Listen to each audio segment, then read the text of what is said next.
That I wasn't just being thrown to the wolves, I was being fed to the wolves. We were snatched from our homeland, brought across the ocean, and left footprints all the way to America. I need to do this for my family. This is not a surprise to anybody. It's really sad that it's got to this point. All of this will stop if I'm not here. And that was the scariest thing about it, is it was such clear thinking. Bearing in mind the stress that caused, the lack of sleep, and the timing of the pregnancy, how many weeks in she was. That night at the 25th BT Awards, the air was electric with expectation, but no one, absolutely no one, anticipated the seismic shockwave about to hit. Tyler Perry, Hollywood's quiet powerhouse, a man known for his unwavering support of Meghan Markle and Prince Harry, stepped to the mic. And what he delivered wasn't just a speech, it was, for Meghan's meticulously crafted image, a public execution. Rewind to 2020. Harry and Meghan had just left the royal family, adrift in a new world. It was Tyler Perry who opened his doors. His $18 million Beverly Hills mansion, security, bills paid. He gave them a soft landing in America. It seemed like pure generosity, a friend helping friends. But what was hidden behind that veneer of kindness? A one-sided transaction, Perry now reveals, that left him emotionally and financially drained. That's what made his BET Awards speech so devastating. Without naming names, Perry told a story. He spoke of offering someone his home, his help, his very heart, only to be ghosted once they'd gotten what they needed. Some folks borrow blessings like they're owed but never return the favor, he declared. The camera stayed steady, but everyone knew exactly who he meant. Sources say Perry had been silent for years, biting his tongue. But then, something snapped. It allegedly started with Meghan's simple favor: access to his private jet with no discussion of logistics or cost. When Perry, feeling used, declined, Meghan reportedly lashed out. That moment, he told insiders, was the turning point. A friendship had curdled into a pattern of entitlement.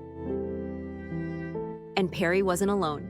Colleagues and staff had been quietly warning him, Meghan doesn't repay favors, she accumulates them like social currency, then cuts people off when they stop serving her narrative. Perry, initially dismissing the whispers, believed he was helping. But as millions flowed in from Netflix and Spotify deals, gratitude remained conspicuously absent. It became clear there was no plan to give back. When Perry finally took that stage, he wasn't just telling a story, he was delivering a statement. Even the most generous people have a breaking point. Meghan had meticulously built her brand as a misunderstood woman, unfairly silenced by the crown. She carefully cultivated an image of resilience, a modern royal navigating ancient traditions. But Tyler Perry wasn't the crown. He wasn't the sensationalist tabloids. He was the man who literally opened his doors, no strings attached, offering refuge and support. And now he was publicly calling her out, his quiet words slicing through her carefully constructed narrative. Just like that, the fairy tale shattered, revealing a far more complicated reality. The timing of Perry's revelation couldn't have been more devastating. Meghan and Harry had just begun pitching a new, ambitious documentary project, grandly titled around themes of power and freedom. It was meant to be their next big play, solidifying their media empire. But in the immediate, chilling aftermath of Perry's speech, the repercussions were swift and brutal. Investors, once eager to align themselves with the Sussex brand, began backing out. The trust, that fragile, essential currency in Hollywood, was irrevocably gone. The illusion they had so painstakingly constructed had cracked wide open, and in that moment, Meghan's last true, influential ally in Hollywood had unequivocally walked away. The fallout was instant and merciless. Hollywood, a town built on unspoken rules, on a delicate dance of mutual back-scratching and carefully managed public images, typically recoils from taking sides in public drama. But Tyler Perry is not just anyone. He's a studio-owning powerhouse, a mogul universally respected not only for his creative empire, but for the dignified, understated way he navigates the industry. So when someone of that stature, with that level of integrity, throws shade, especially at someone he once so openly protected, the ripple effect isn't just massive, it's a tsunami in the quiet, interconnected ponds of celebrity allegiances. Phone calls erupted across town the very next morning. A prominent producer, previously attached to Meghan and Harry's latest Netflix pitch, reportedly withdrew their support just hours after the BET Awards aired. Another investor, blunt and direct in their assessment after sitting through 2 planning meetings for the project, stated simply, "I don't want to be involved in something that feels this toxic." This wasn't about the documentary's content, its vision, or its potential audience. It was purely and simply about the people behind it. Meghan's name, once considered a magnet for platforms seeking to project a progressive and inclusive image, was suddenly, starkly, a glaring red flag. The carefully curated image had become a liability. Back at Archewell, Meghan's PR team scrambled. They tried to reframe the narrative, painting Perry as bitter. They offered exclusive interviews, even a podcast rebuttal, but nothing stuck. Journalists didn't bite. The desperation was palpable. The harder they pushed, the more people wondered, what were they trying to cover up? Behind the scenes, things unraveled further. Friends of Perry confirmed he felt emotionally manipulated for years. The final straw?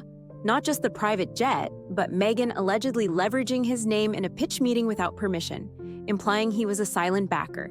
Perry was livid. He went public, not to gossip, but to protect his reputation. Then others spoke out.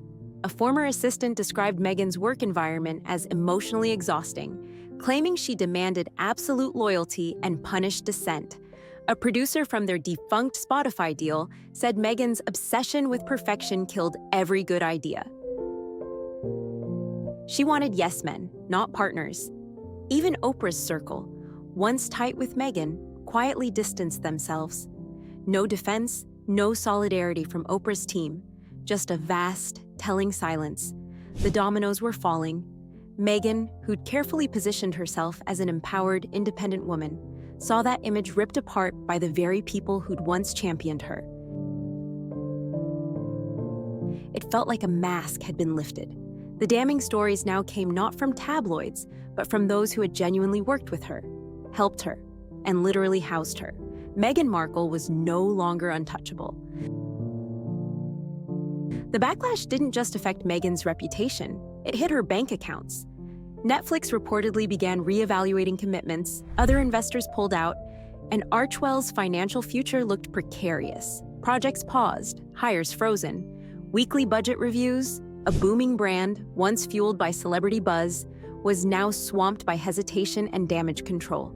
Public trust rapidly unraveled. Meghan had cultivated the image of a misunderstood royal victim, an empowering underdog. But with insiders revealing consistent stories of emotional manipulation, excessive demands, and selective loyalty, people questioned the authenticity of her narrative. Social media, once divided, tilted heavily towards skepticism. Support hashtags were now flooded with criticism, memes, and comparisons painting her as entitled and disingenuous.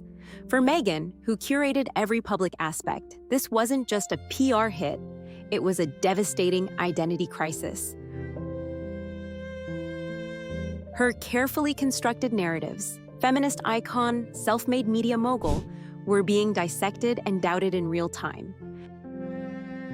Behind closed doors, Meghan was reportedly in panic mode.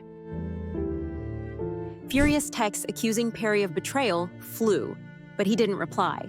He was done. That silence, more than any words, spoke volumes.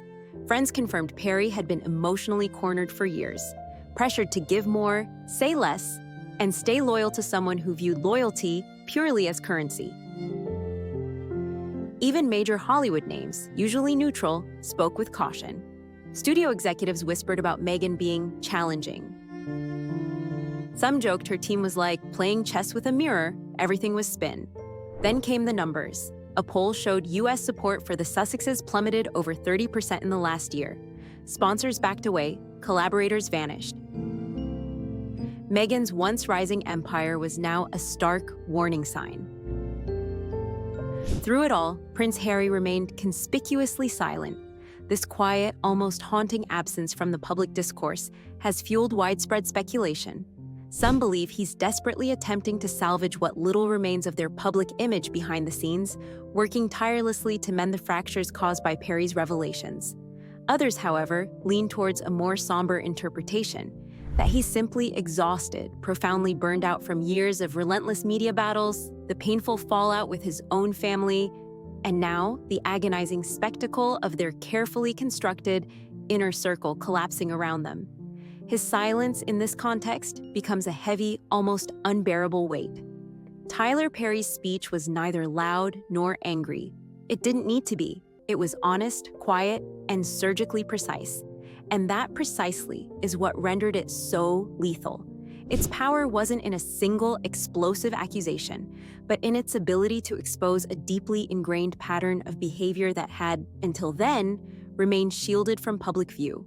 In a town where reputation is everything, where one standing can vanish in an instant, Meghan Markle just learned a brutal truth: that even royalty can be exiled not once, but twice. First, from the gilded cage of the British crown, a dramatic departure that captured global headlines. And now, perhaps far more devastatingly, from the very culture, the very industry she fought so relentlessly and publicly to embrace as her new home. This second exile, delivered by a man who once offered solace and sanctuary, carries a profound weight, symbolizing a complete and utter loss of trust and influence in her adopted world.